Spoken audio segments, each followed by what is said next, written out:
this is not the best thing to do, but I had to. There was no other option because every time we had a conversation, it was a badgering, or every time it was a text or an email, it was all your fault, and they never heard the apology or ever heard anything else. And I finally just waited for them to stop talking to me, and they left and went somewhere else.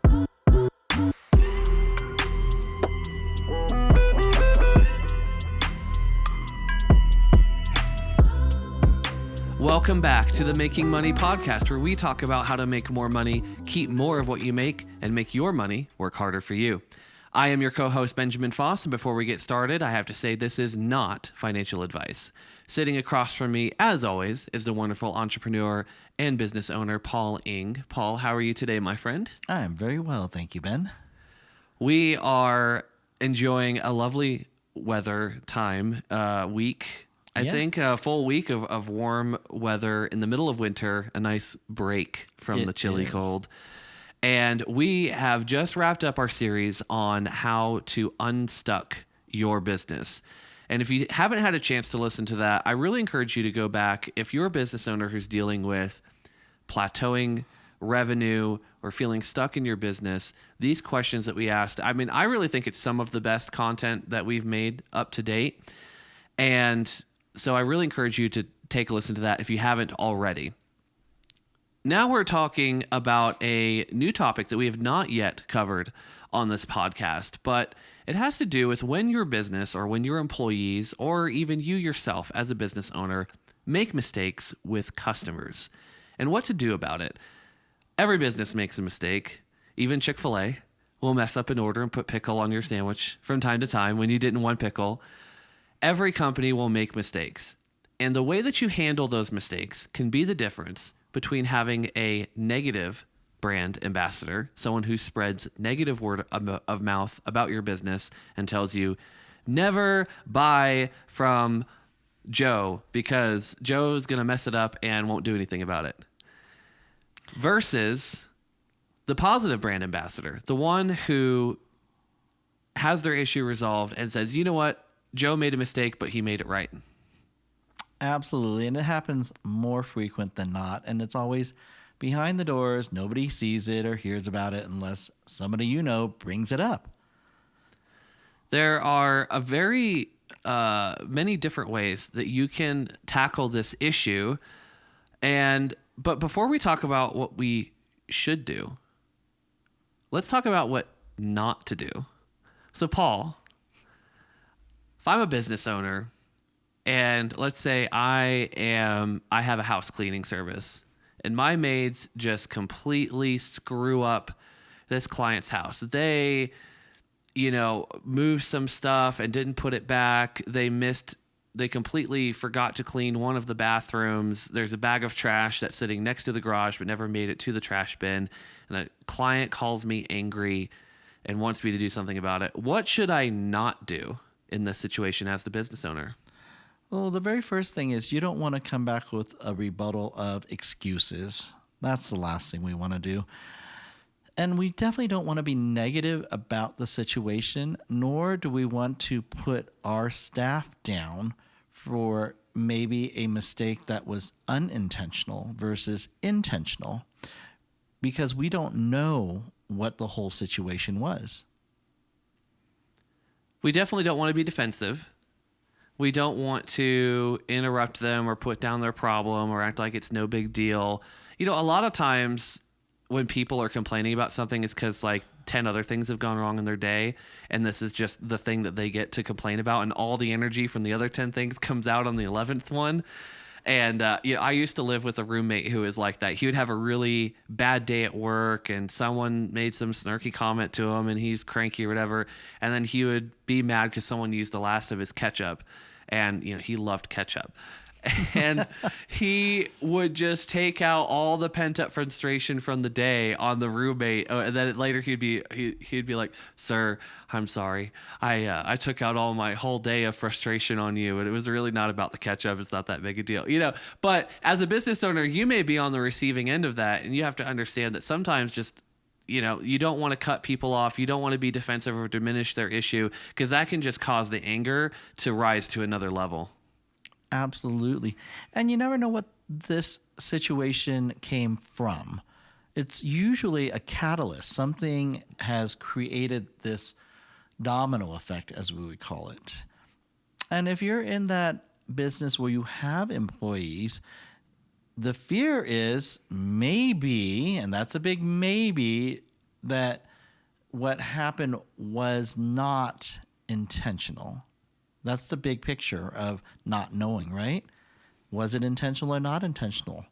But we always have to give the benefit of the doubt. And how I would always look at it is, if I was the business owner and I had those employees create this mess, as we would call it, the worst thing you could do is turn around and start defending yourself to your client. That's the worst thing you can do. And really, stepping back, you would want to be treated as someone with respect, knowing that the customer is always right. That's what we're told. How do we make it so we're both right? And so that's not a he say, she say, stabbing, bickering warfare here, and you lose a client, because we're all about here trying to figure out how to retain your client from that problem. One of the benefits of listening through the customer complaint is you may actually learn some valuable things about your business or about your employees, and understanding maybe they are being negligent or neglectful, or maybe there's a process or a procedure or a system in place that's supposed to safeguard that mistake and it's not being followed, and that's why the mistake is being made. There's a lot of learning opportunities sometimes, even in those angry or intense situations that can be very unpleasant and taxing to deal with. But I think approaching it from the perspective of trying to learn versus trying to defend can help bring about the problem resolving attitude versus the defensive and deflecting attitude. Absolutely. And we want to also realize that we have been in a similar situation, and we want to try to take a step back and look at what it is we did when we had that happen. It's not always identical. It's not about having the identical situation, but it is about how do we resolve the problem? How do we resolve where it even came from? So stepping back and trying to figure out, as you said, from an experience that we would all have from this, take that step back and go, what did I learn from it from myself when I was in the same situation? Continuing on the example of what not to do Yeah. in these situations, there's a story that my dad likes to tell from time to time of one of the first trips he ever made to the UK. And, over there, they're not as fond of putting ice in water. That's just not something they do as often. And he asked for ice in the water, and the waitress just kind of looked at him and just kind of like rolled her eyes and just kept walking, like just completely ignored the situation. So then when she came back around, he asked again, and she's like, your water's fine. Just completely just throwing it out like, no, like your request is invalid or whatever, like you're fine. And, that is a great example of what not to do with customer requests or customer complaints or whatever the case may be. Just completely dismissing it out of hand or saying like your problem is not a problem is not a way to make a happy customer. Absolutely not. And we have to make things right regardless. The purpose of having your own business and being a business owner is to be able to resolve these situations. It is about taking into account that we are here to serve our clients. We're not here to serve ourselves. That's one of the things that we always forget. Sometimes we believe in our hearts that we are the business owner and we know it all. And, maybe it's a pride thing, but really it's all about how do we make things right? How do you keep things right? And what it is about the customer's complaint that we're not hearing. Are we not intentionally listening, or are we intentionally listening and dismaying like the waitress? What can we do to help better this situation, especially when they're complaining to you, especially if something went awry or something is wrong or something is ordered and is not the right thing that they ordered, and we're trying to fix this. And it's really fixing is what we want to do. We don't want to have an argument. I don't want to have an argument with my clients, of course, you know? That brings up a really interesting point, because one of the mistakes that a lot of businesses make is not empowering people on the ground to make it right. And depending on the size of your business, if you have managers or employees, like I'll give an example. So I used to work at a Comfort Inn and Suites in Kentucky, and my manager there, who's a super great guy, after you'd worked with him for a while, he would empower you. It's like, hey, anything goes wrong, because I worked the night shift a lot and he left at 4, for the day. So, I'm there by myself to resolve issues. He said, up to a certain dollar amount, if you feel like it's necessary to make the customer happy, do it. Like, he empowered me as the front desk person, like not a manager, just a, low level wage earner. I think I made like $8 an hour or something back then, or I forget what it was. It wasn't very much. But he empowered me in those ways. And, it was very rare that I needed to do something like that. But if he had not given me that power, there were situations where I would not have been able to make the customer happy and to make them satisfied with the resolution, with the experience right then and there. Because that's another mistake that can be made, is taking too long. Because the sooner you put out that fire, the less it'll burn down. Absolutely. And it's all about timing. It really is. When a problem arises, it should be addressed as quick as possible and resolved as quick as possible. And sometimes it's out of our control. An example is, we have no control over the internet. If that internet goes down and you're down for 2 weeks, which has happened to many people, you're reliant on gathering that information somehow. So does that mean you have to go to a library? Do you have to step out and figure out how to get on the internet? That in itself is a chore. I've had that happen, and I'm at a standstill because I'm on a VPN logging into the server up in La La Land, and I can't do that from anywhere. I'm literally dependent on that computer at my desk, and if it goes down, I have no other way of doing this. You can't log in from your phone because it's connected to your computer. So you have to think about, how do you address that problem? And if that does happen, what do you do? And if your client is only through an email communication and there's no phone number, that's going to make it even more difficult, right? So you have to think about these things cognizantly to realize that, okay, if there is a situation that is a technology-based situation and it's down for 2 days, how do you get a hold of your customer if you have no way of getting a hold of the customer, right? You're dependent on your phone, but you just realize that your phone is your personal phone and it does not have that business email because it's connected directly to that server, which you have no access to. So you have to think about these things cognizantly. So when that does happen and you're back up and running, the first thing you want to do is address that customer or customers that you have issues with and communicate effectively. And whatever effective communication looks like to you versus somebody else may be totally different. I like to communicate verbally with my clients. I'm not really one to just shoot an email back and forth unless that customer or client does not want to speak, and they usually just like to do everything via text and email. Then that's all you can do. You're at the whim of your texting and email to figure out what is happening.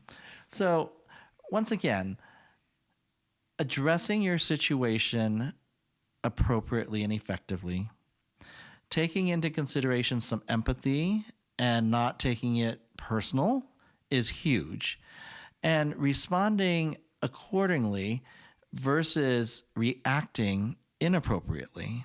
Because the first thing that comes out of our mouths that we want to come out of our mouths is a reaction. How dare, or you're wrong, when the reality should be, sir or madam, let me find out what exactly happened and so I can address this appropriately. I know that's hard to say to people because that's not the first thing that comes to mind, but really that's how effective communication should be worked.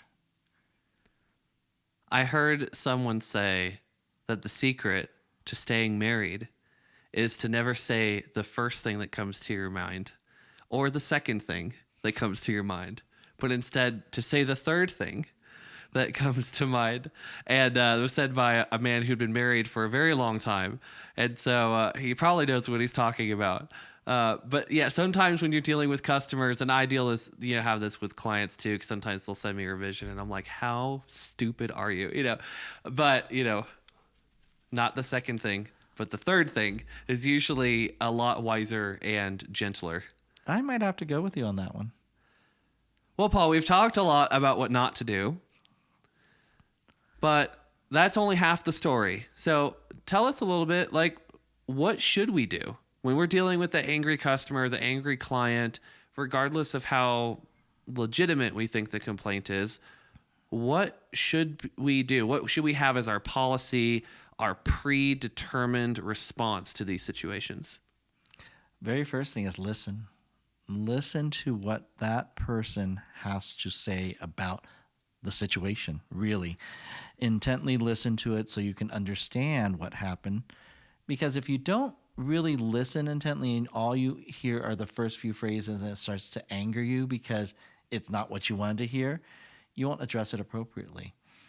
And having the appropriate and correct information allows you to go back to figuring out what it is that went wrong that caused this problem. Understanding and reacting appropriately versus reacting inappropriately, then responding correctly. I know there's a lot of mumble jumble words, but really it just is about listening. That's the very first thing. The second thing is do not blame. Do not blame. That you want to acknowledge the fact that there is a problem. You don't want to turn around and say, well, sir, you ordered the wrong part, and of course we're not going to refund you because we don't need to, because we already paid for it, you already bought it. That's the wrong response. And you hear that every so often too, that some places won't take a return because of whatever that policy is. Find out what that problem is and see how you can address it so that you can take responsibility and they can take accountability. Two different things that we're talking about here. And really feel what is going on here. Don't take it as a negative thing, because really it's not negative. It's just an experience that occurred. Learn from it. They can learn from it. You can learn from each other. Some serious things can happen if you don't listen and if you don't understand and you don't. These don't things mean that what you want to do is, like I said, listen. Take notes, whatever it is. Do the right thing and address it appropriately. Do some research. That's the other thing. Research it a little bit. Ask the employee and look at your cameras, whatever it is that you need to really address it and really take a look at what happened instead of just getting all upset. Because the right thing is doing the right thing. In the heat of the moment, when you're talking to the customer, I think that listening and that empathy piece, or at least faking empathy as much as you can, I think the goal of that really is to diffuse. We want to diffuse the situation. We want to de-escalate the situation and to help get everyone involved into a more rational and reasonable state of mind. And I love, I heard an entrepreneur say that whenever he said only one person can be in the angry boat. And so if they come in angry, you just get even more upset about the problem than they are. And then they go, oh no, it's okay. It's not that big of a deal. And I've had people do that to me. I'm like, man, that works, because now I feel bad. I'm like, oh, am I overreacting or whatever? That'll depend on the person. But if the customer doesn't feel like it's this, but it's this, we're side by side facing the problem together versus being opposed to each other, that goes a long way to bringing about a more logical and rational state of mind. And then from there, you can actually begin to work toward a solution. Absolutely. Solution. That is the word, right? Solution. We want to be a good listener. We want to be someone that's going to help each other gain some good vibes from this, because at the end of the day, we want the customer to be happy. Why? Because their best compliment to you is a referral. Now I want to talk a little bit about solutions, like we just said, or resolutions. And this will vary a lot depending on the business that you have, how expensive your products or services are, the exact complaint situation by situation. But there's a few guidelines or kind of ideas that I think can help shape the resolution. The first is thinking about, what kind of product or service you have, like how replaceable is it, how consumable is it. Things like food you don't return, right? You're not going to return a banana to Kroger, right? That's not how that works. But bananas are super cheap, so they might just give you another one, right? So that's an easy resolution. For an item that's a lot more expensive, like if you purchase a vehicle and it has so many issues, it falls under lemon laws, then they have to give you a whole nother vehicle, even though that's really expensive. So a lot of it will depend on the industry that you're in, but if it's not a lemon, they'll just fix it, right? They'll fix it and they'll, it's like, oh, the seal on this door is not quite right. Okay, well, re-glue it, get it back. Okay, you're good to go. And then, maybe there's a gift card or a free oil change on your next visit or whatever the case may be. But we want to, when we're looking at resolution, we want to not only resolve the issue of, okay, this thing was broken, here's a new thing. We want to go above and beyond because we want them to feel like the customer, especially if it's a really legitimate complaint. Sometimes we've seen the videos online of the Karens, as we love to say, who are very unreasonable and irrational. And you as the business owner or as the manager have to make that judgment call of how reasonable it is. But if there is a way that you can go above and beyond to really make it right for the customer and make it easy and frictionless for them, it goes such a long way. And like we said in the intro, in the very beginning of this, we want to turn people from negative brand ambassadors to positive brand ambassadors. We want people to say, hey, yeah, they messed up this thing one time, but they took such good care of me. They really cared, whatever the case may be.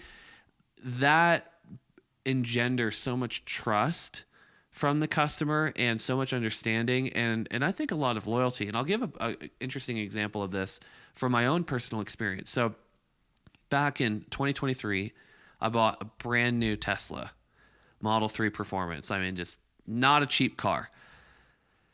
And I took delivery of it, and the day I picked it up, it was cloudy, it was rainy, it was not easy to see small little imperfections in the exterior because the thing was like covered in water and it was like actively drizzling, which is, you don't have a lot of here in Denver. It was like one of the rare days where it felt like Seattle outside. And it was after I took delivery and after I got home and got it dried off and in the sun that I saw that there is a pretty large chip of paint missing from the hood on the side where the hood kind of brushes up against the other panels of the car.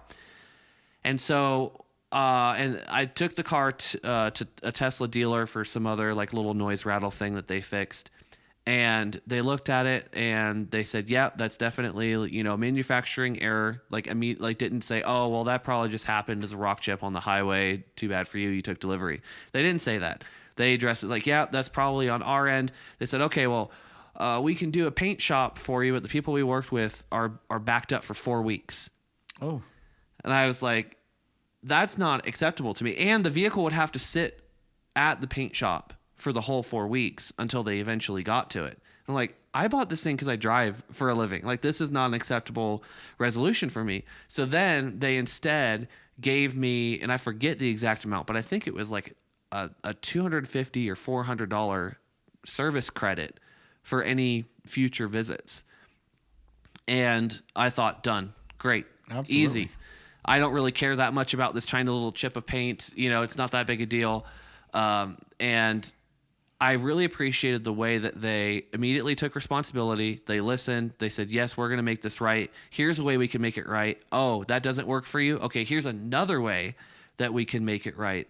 And that, as a customer, that made me feel really good. It's like, okay, I can trust that if I spend $50,000+ on a brand new car from this company, that if I have an issue, they're going to take care of me. That is great customer service. At my salon, we've had issues like that. And in the years that I've had a space here in Colorado for that, I've had probably 15, 20 customers that have had issues. Either their nail polish wore off too quick, or they had a chip that occurred, and they didn't like their hair color, they didn't like their haircut, whatever it was. We automatically say, come in for a free service, or we'll fix it for free, or here's a refund. There's never about a challenge going, that's your fault.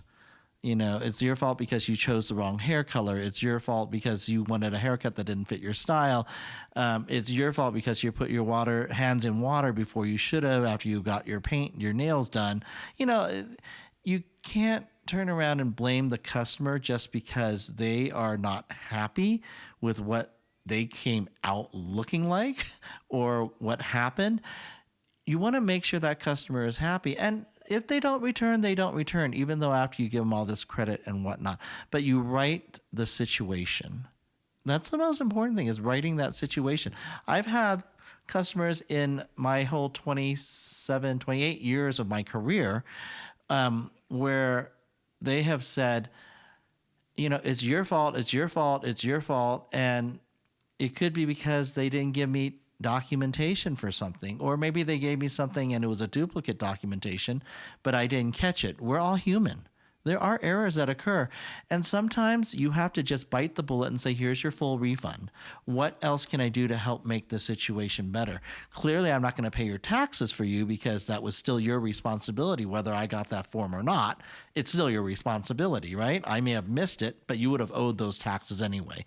But what I can do and will do is I'm going to refund you the service. And on top of that, when you come see me next year, I'll even give you a discount. And I hope you do come back to see me because I really enjoy working with you. You can write things in different manners. Sometimes it's a free service. Sometimes here's a refund. Sometimes it could even be as nice of a gesture as, here, why don't we go out and I will take you out to eat and we can talk this over. And maybe you can smooth it out that way. Or, you smoothed it out, but on top of that, here's a $20 gift card for Starbucks or Amazon or something that's useful to that individual. Have you ever had a customer that was so difficult that you decided you didn't care about retaining them and actually decided not to work with them anymore? Oh, absolutely. I just had one a year or two ago where they kept complaining and complaining and complaining. And at what point do you stop that badgering? And at what point do you stop responding? Because you can't get anywhere. And this is not the best thing to do, but I had to. There was no other option because every time we had a conversation, it was a badgering. Or every time it was a text or an email, it was all your fault, all your fault, and they never heard the apology or ever heard anything else. And I finally just waited for them to stop talking to me, and they left and went somewhere else. And I have no problem with that. I don't like saying to anyone who's gotten to that point in their business where they can turn away business, but sometimes it's best to do that, knowing that your plate and your level of patience, I'm going to call it. Your mental health. Your mental health is worth more than that one customer. And I guarantee you, even if they went on the internet, which people have done, and they start slandering you left and right, you have enough customers who trust you. Especially, I've been in this business 28 years, and actually even longer, but 28 full successful years of being on my own without having to be under somebody or et cetera, et cetera. And it's okay to get a dozen or two. It's even okay to lose 100 people. I hate to say that, but once you've had over 3,000 customers over that time, I don't think it's a bad thing that you have a less than 10%, let's just say, of bad reviews. I really don't think so, because in 28 years to have a couple of hundred people, that's 10 people a year? I don't think that's bad, honestly, Ben. You talk about losing customers. I just today was listening to a podcast where the CEO and founder of ButcherBox was being founded. ButcherBox. I don't know what ButcherBox is. They send you meat in the mail. Oh, yeah. okay. So it's kind of like HelloFresh, but it's only protein. Oh, and it's all like grass-fed beef, like really high quality and stuff. So, and right now they lose 12,000 customers a month. oh, That's their churn, which is still only 3%, which 3%, churn per month is pretty good. It's not too bad especially for a $550 million a year business. absolutely. But yeah, losing customers is part of the game of business. We all wish we could keep every customer for forever, but there are times where people move away move on from your company for a wide variety of reasons. But there are some times where you're happy for them to move on because they're just that difficult, and you as the business owner have to make that decision. I just recently fired a client of mine for kind of similar reasons of just them being extremely difficult, and not just being difficult, but taking time and demanding time away from the good clients. And that's kind of where, for me, kind of the balance equation comes into play. It's like, not only are you a massive headache for me, but you're making it harder for me to provide the level and quality of service to my good clients, the ones who pay well, who work with me consistently, who aren't a pain in my ass every week or every day. I don't want my service to them to suffer because you are calling and texting and emailing and harassing me all the time about these unreasonable requests. To me, I look at that and go, at some point, the juice ain't worth the squeeze. Absolutely. And so as a business owner, like, as much as we talk about like the customer is always right, which I actually don't fully agree with. I think sometimes the customer is wrong, and sometimes it is worth going, especially if they're like badgering an employee and being verbally abusive. Like, there is a point at which you got to tell them to shut up and, protect your employee, because you don't want your employees to feel like, man, that's my boss is going to let people just abuse me all day long. And I have no defense over here. No one has my back. So it is a balance, and it's an art, but we want to start from a position of listening and empathy and trying to resolve it. But like when someone is being really exceptionally unreasonable, and especially if they begin to be verbally abusive, calling names, there's a point where you just tell them to find the door. Absolutely. And it's time to move on. Now, why does all this matter? It's not just about one customer. It's not just about, like we talked, brand ambassadors, but we want to talk about, like, from a business perspective, from a numbers perspective, why do we care about this so much as business owners? Number one, we want to retain customers because it helps with the LTV, or the lifetime value of that customer. The greater the lifetime value of your customers is, the healthier your business is, and the easier it is for you to maintain and grow your profitability over time. If you're constantly losing customers because your employees are making mistakes and you're not able to resolve them in a way to where they keep coming back, that increases your churn, which means that you've got more holes in the boat letting water in that you've got to, bucket out, as it were, or, air out of the balloon, or whatever analogy you want to use. And it just makes it harder and harder for you to grow your business.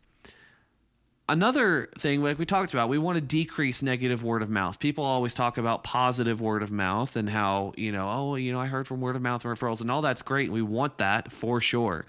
But we also want to avoid the negative word of mouth.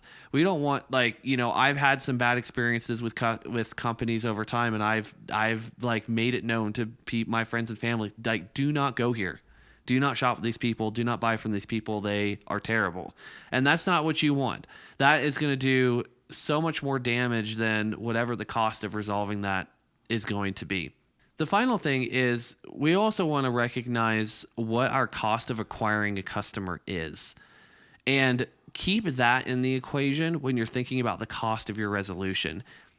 And this is one of the reasons why we talk about CAC and LTV so much on this podcast, and we will continue to hammer these home as time goes on, because these metrics and others actually help give you a context for the value of the decisions you make on a day-to-day basis when you're in real life with real customers.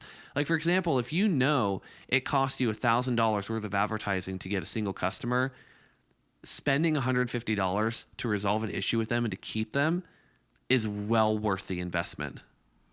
I would agree 100%. But the lifetime value is very important. I think that is not addressed often enough.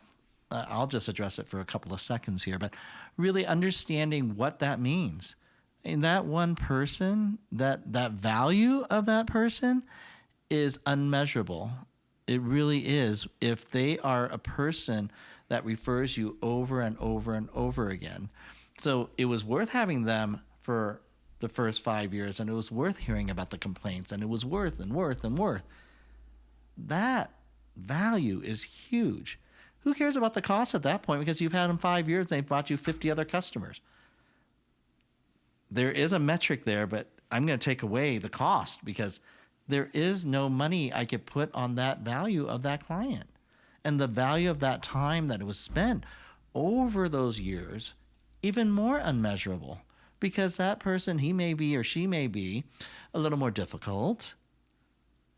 But, this is the word but, everything follows after the word because everything before is nothing, right? But the value of it has been unmeasurable due to the referrals that that person has given to you. The best compliment. And referrals cost you nothing. Thank you. Those are free customers. The best compliment. Yeah. It's so great because, like we talked about the CAC, if you have to, versus spending X amount on advertising to get that customer, if you get them for free, thank you, then that's even better for you. Then your CAC to LTV ratio is even better. Absolutely. That $1,000 doesn't mean it's a blink of an eye for the value of what was brought to the table. So these are the things that we want you to think about as you are coming up with your system and your process for dealing with angry customers. And this is going to have to be something that you'll have to customize to your unique business and your unique situation. Every business is, every product, every service, every customer interaction is unique. But you can still come up with systems and put them in place. And one of the best safeguards against having a bad customer experience compound into multiple customer experiences or negative word of mouth is to preemptively put a system in place, processes and procedures for how you are going to handle customer complaints. You don't need to address every issue. We don't need a government legal document that's 6,000 pages, right? But if you at least predetermine some things and continue to adapt that and modify it as time goes on and you gain experience with dealing with negative customer interactions, you're going to be a lot better prepared to handle those situations when they come up. 100% agreed. Well, we thank you all for listening. We really appreciate you spending your time with us as we try to help you make more money. We want to hear from you. Leave a comment down below or reach out to us using the information in the description and tell us what you do to help keep your customers happy even when your company messes up. Thanks for listening, and we will see you in the next one.